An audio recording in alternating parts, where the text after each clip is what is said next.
أعوذ بالله من الشيطان الرجيم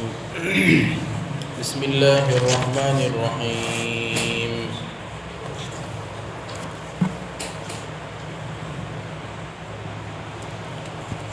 والذين يتوفون منكم ويذرون أزواجا وصية لأزواجهم متاعا إلى الحول غير إخراج فإن خرجن فلا جناح عليكم فيما فعلن في أنفسهن من معروف والله عزيز حكيم۔ اور تم میں سے اگر کوئی وفات پا جائے اور اپنی بیویاں چھوڑ جائے تو وہ اپنی بیویوں کے لیے 1 سال کا خرچہ اور گھر سے نہ نکالے جانے کی وصیت کر جائے، اور اگر عورت خود ہی 4 مہینے اور 10 دن یعنی عدت گزارنے کے بعد نکل جائے تو تم پر اپنے معاملے میں وہ جو بھی کرے تو تم پر کوئی حرج نہیں ہے، معروف طریقے سے۔ اللہ رب العزت زبردست ہے، حکمت والا ہے۔ وَلِلْمُطَلَّقَاتِ مَتَاعٌ بِالْمَعْرُوفِ حَقًّا عَلَى الْمُتَّقِينَ كَذَلِكَ يُبَيِّنُ اللَّهُ لَكُمْ آيَاتِهِ لَعَلَّكُمْ تَعْقِلُونَ۔ اور طلاق والی عورتوں کو معروف طریقے سے کچھ دے دینا ضروری ہے۔ اللہ سے ڈرنے والوں کے لیے یہ بات واجب ہے۔ اسی طرح اللہ رب العزت تمہارے لیے احکامات کو کھول کر بیان کرتے ہیں تاکہ تم اس کو سمجھو۔ یہ سورۃ البقرہ کی آیت نمبر 240، 241 اور 242 آپ کے سامنے تلاوت کی گئی، اس کا ترجمہ ہوا۔ ان آیتوں میں اللہ رب العزت نے طلاق ہی کا تذکرہ فرمایا ہے۔ گزشتہ جن آیتوں کا ذکر ہوا تھا، نماز سے پہلے والی آیتوں کے اندر جو طلاق کی بات آئی تھی، اس میں یہ ذکر کیا گیا تھا کہ جو عورت کو طلاق دے دے اور طلاق کے بعد عدت کے مسائل بیان کیے گئے تھے۔ اس کے بعد جو ہے طلاق کے بعد مہر کے مسائل بھی بیان کیے گئے تھے، اور جو طلاق والی عورتیں ہوتی ہیں تو ان کو مہر دینا چاہیے نہیں دینا چاہیے، اس کے احکامات بیان کیے گئے تھے۔ تو اس کے باقی حکم کو بھی اللہ رب العزت یہاں پر بیان کر رہے ہیں۔ ایک عورت ہوتی ہے طلاق والی، اور ایک عورت وہ ہوتی ہے جس کو بیوہ کہا جاتا ہے، جس کے شوہر کا انتقال ہو گیا ہو۔ زمانے جاہلیت میں یہ ہوتا تھا کہ جب کسی عورت کے شوہر کا انتقال ہو جاتا تو وہ 1 سال تک جو ہے کسی کوٹھری کے اندر بیٹھ جاتی، یعنی 1 سال تک اس کی عدت ہوتی تھی۔ پھر جب 1 سال مکمل ہو جاتے تھے تو لوگ اس کی گود میں مینگنیاں بھر دیتے تھے، اور وہ عورت جو ہے اس کوٹھری سے باہر نکلتی اور مینگنیاں لوگوں کے اوپر ڈالتی، اور لوگ سمجھتے ہیں کہ اس کی 1 سال کی عدت ختم ہو چکی ہے۔ اور یہ روایتوں میں جو ہے تذکرہ ہے، بخاری میں بھی روایت ہے، امام مسلم نے مسلم شریف میں بھی روایت بیان کی ہے، ابو داؤد میں بھی اس طرح کی روایتیں ہیں کہ زمانے جاہلیت میں اس طرح کا عمل ہوتا تھا۔ لیکن شریعت نے جو ہے، اسلام نے جو ہے اس حکم کو ختم کر دیا، اور کسی کی جو ہے بیوی کا اور عورت کا جو ہے شوہر کا انتقال ہو جائے تو عدت جو ہے 4 مہینے اور 10 دن بیان کر دی گئی، اور وصیت کو بھی ختم کر دیا گیا، اس لیے کہ میراث کا حکم نازل ہو گیا۔ اور یہ جو آیت ہے یہ میراث کا حکم نازل ہونے سے پہلے والی آیت ہے۔ اللہ کے نبی علیہ الصلوۃ والسلام کی حدیث ہے کہ لا وصیۃ لوارث الا لا وصیۃ لوارث، کہ وارث کے لیے کوئی وصیت نہیں ہے۔ تو یہ جو حکم بیان کیا گیا ہے کہ تم میں سے کسی بیوی کا انتقال ہو جائے شوہر کا انتقال ہو جائے، وفات پا جائے اور پیچھے جو ہے بیویاں چھوڑ جائے، تو وہ اپنی بیویوں کے لیے نفقہ، نان نفقہ یعنی خرچہ وصیت کر جائے، اور 1 سال تک نہ نکالے جانے کی بھی وصیت کر جائے۔ اب یہ حکم پہلے سے چلا آ رہا تھا اور شریعت نے اس کو باقی بھی رکھا کہ بھئی خرچہ بھی جو ہے 1 سال تک دینا چاہیے، اور بلکہ اس شوہر کے اوپر جس کا انتقال ہو گیا ہے اس کو وصیت کرنے کا حکم دیا کہ وہ اپنی زندگی سے ختم ہونے سے پہلے یہ وصیت کر لیں کہ میں مر جاؤں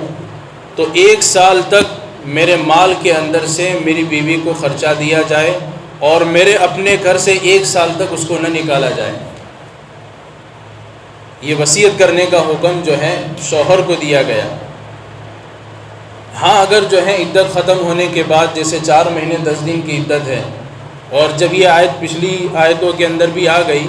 کہ کسی کا انتقال ہو جائے تو اس شوہر کا، اس بیوی کا جو ہے اس عدت 4 مہینے اور 10 دن ہے،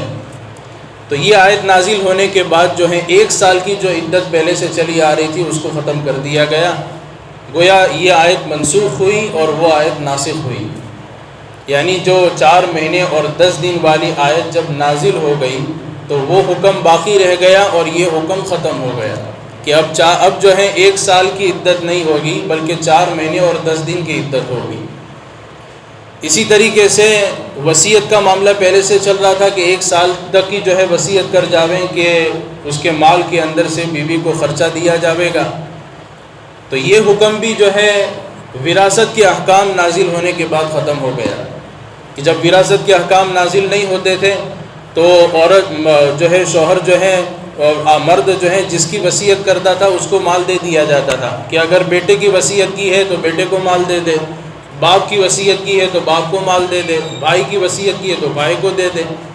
لیکن وراثت کے احکام کے اندر ساروں کے جو ہے احکامات بیان کر دیے گئے کہ بیٹے کو کتنا دینا ہے، بیوی کو کتنا دینا ہے، بھائی کو کتنا دینا ہے، یہ سارے احکامات جو ہے بیان کر دیے گئے۔ ان حکم کے اندر جو ہے بیوی کا حکم بھی بیان کر دیا گیا۔ تو اب جو ہے شوہر جو ہے اپنی بیوی کے لیے وصیت نہیں کر سکتا، کیونکہ اس کا انتقال ہو جاتے ہی جو ہے اس کے مال میں بیوی کو جو ہے کچھ نہ کچھ ملے گا،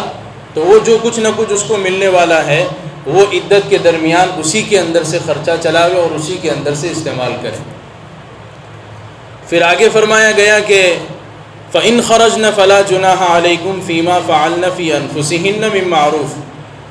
کہ اس پر کوئی حرج نہیں ہے اپنے بارے میں وہ جو کچھ بھی کریں عدت سے نکلنے کے بعد۔ یہاں پر جو کچھ بھی اپنے بارے میں کرنے کے بارے میں یہ ہے کہ عدت کے درمیان میں بیوی کے اوپر یہ بات لازم ہے کہ وہ کسی سے نکاح نہیں کر سکتی ہے، نکاح تک کی جو ہے بات بھی نہیں کر سکتی ہے صراحت کے ساتھ، اور کوئی اس کو پیغام بھی نہیں دے سکتا ہے نکاح کا صراحت کے ساتھ، اشاروں کے ساتھ دینے کی اجازت ہے جیسے پچھلی آیتوں کے اندر یہ بات آ گئی، لیکن صراحت کے ساتھ جو ہے کوئی آدمی اس عورت کو جو عدت گزار رہی ہو 4 مہینے اور 10 دن، اس کو جو ہے صراحت کے ساتھ یوں نہیں کہہ سکتا ہے اور پیغام نہیں پہنچا سکتا ہے کہ میں تم سے نکاح کروں گا۔ تو یہ 4 مہینے اور 10 دن جو ہیں سوگ کے ہیں، عورت مرد کے اور شوہر کے انتقال کے۔ تو یہاں پر یہ بات بیان فرما دی فَإِنْ خَرَجْنَ فَلَا جُنَاحَ عَلَيْكُمْ فِي مَا فَعَلْنَ فِي أَنفُسِهِنَّ مِن مَّعْرُوفٍ، کہ معروف طریقے سے عدت گزر جانے کے بعد وہ جو کچھ چاہے وہ کر سکتی ہے، یعنی جائز طریقے سے نکاح بھی کر سکتی ہے، اپنا پیغام دوسری جگہ پر پہنچا بھی سکتی ہے، لیکن عدت کے درمیان میں نہیں، عدت ختم ہو جانے کے بعد۔ واللہ عزیز حکیم، اللہ رب العزت زبردست ہے اور حکمت والا بھی ہے، جس طرح چاہے اللہ رب العزت احکام کو بیان کریں، اور حکمت پر مبنی احکام اللہ رب العزت کے ہوتے ہیں۔ یہاں پر علماء مفسرین نے ایک بحث فرمائی ہے اور اس میں امام مجاہد رحمۃ اللہ علیہ ارشاد فرماتے ہیں کہ یہ آیت منسوخ نہیں ہے، یہ آیت منسوخ نہیں ہے۔ وہ اس لیے منسوخ نہیں ہے کہ بعض مرتبہ جو ہے سچویشن ایسی ہوتی ہے کہ شوہر جو ہے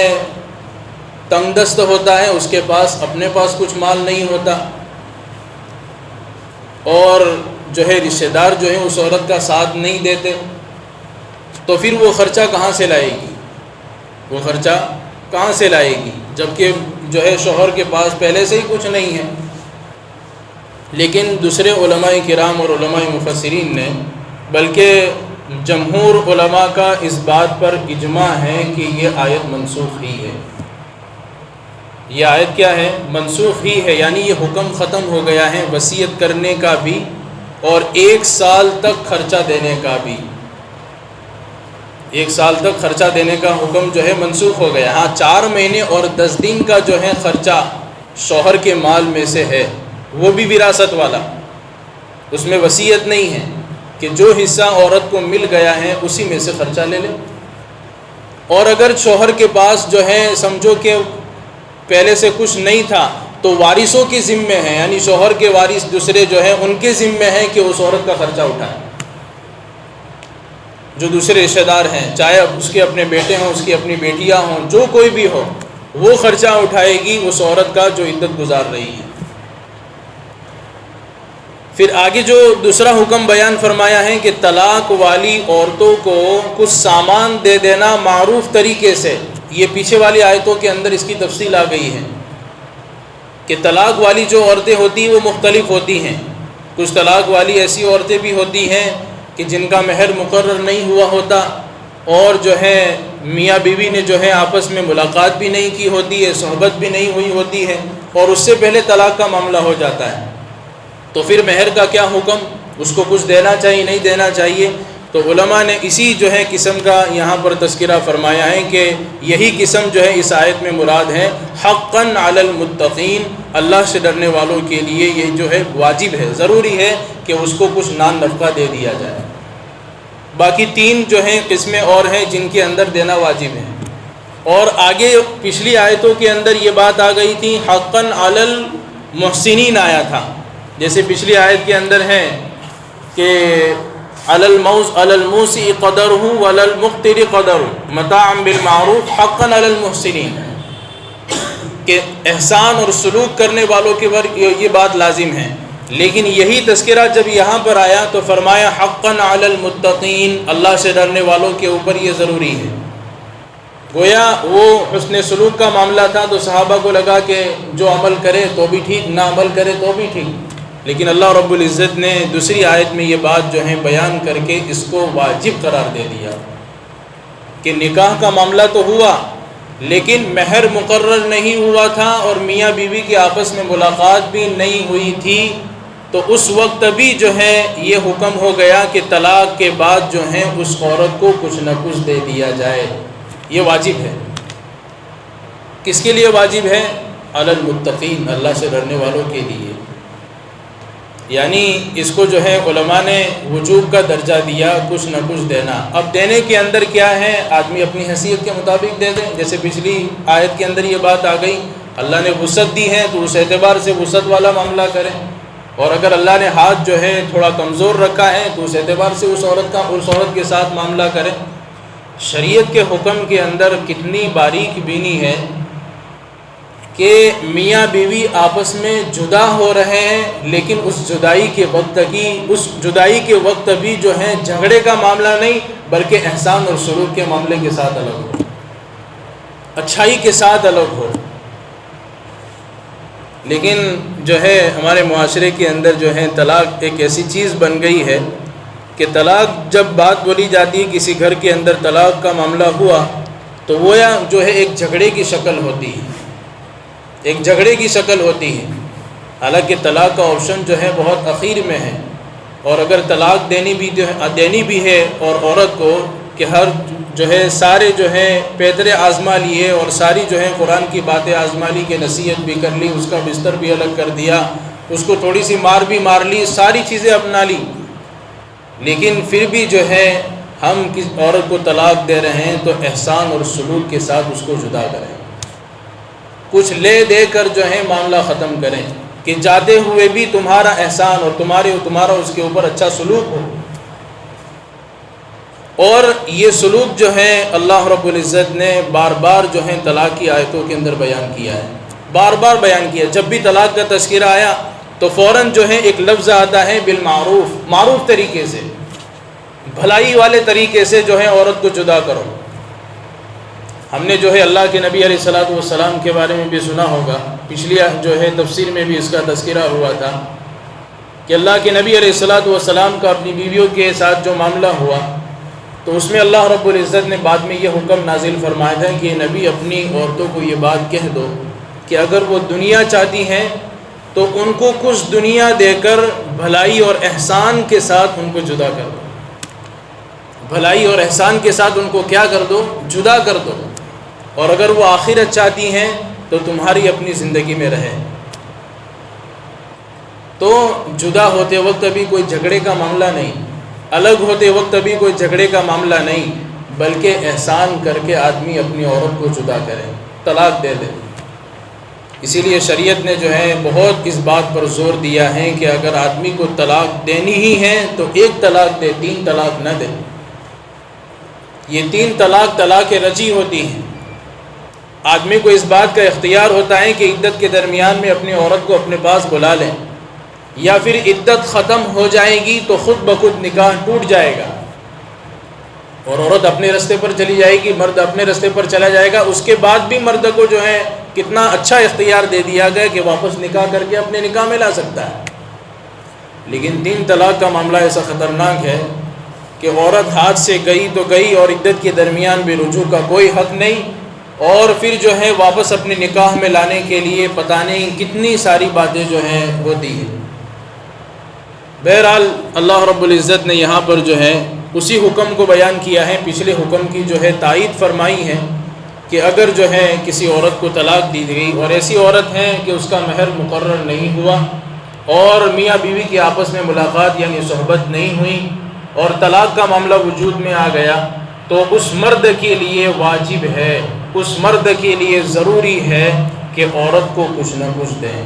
آگے اخیر میں اللہ رب العزت بیان فرماتے ہیں كَذَلِكَ يُبَيِّنُ اللَّهُ لَكُمْ آيَاتِهِ لَعَلَّكُمْ تَعْقِلُونَ۔ اسی طرح اللہ رب العزت تمہارے لیے احکامات کو کھول کھول کر بیان کرتا ہے تاکہ تم ان احکامات کو سمجھو۔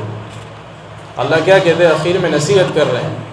کہ اللہ رب العزت تمہارے لیے احکامات کو اتنا واضح انداز میں، اتنا کھول کھول کر اس لیے بیان کر رہے ہیں لعلکم تعقلون، تاکہ تم سمجھو۔ اور ہم سمجھنے کے لیے تیار نہیں ہیں، طلاق دینے والے سمجھنے کے لیے تیار نہیں ہیں۔ اللہ کہہ رہے ہیں اتنے واضح احکام ہم نے بیان کیے ہیں، کتنی باتیں کھول کھول کر طلاق کے بارے میں ذکر فرمائی ہیں۔ کیوں بیان کی جا رہی ہے؟ تاکہ تم اس بات کو سمجھو، تم اس بات کو سمجھو کہ طلاق دینے کا طریقہ کیا ہے، میاں بیوی کو آپس میں جدائی کا اسلامی طریقہ کیا ہے، طلاق کب دی جاتی ہے، کب نہیں دی جاتی ہے۔ یہ ساری بات سمجھنے کے لیے اللہ رب العزت اتنے واضح احکام جو ہیں قرآن کریم کے اندر بیان کر رہے ہیں۔ تو یہ چند آیت جو ہیں طلاق کے معاملے کی تھی۔ نکاح اور طلاق کا جو ہے تذکرہ اس آیت پر ختم ہوا۔ آگے جو ہے اب دوسرا مضمون اور دوسرا ٹاپک جو ہے آئندہ تفسیر کے اندر شروع ہوگا۔ اللہ رب العزت سے دعا ہے کہ اللہ رب العزت ہمیں صحیح سمجھ عطا فرمائے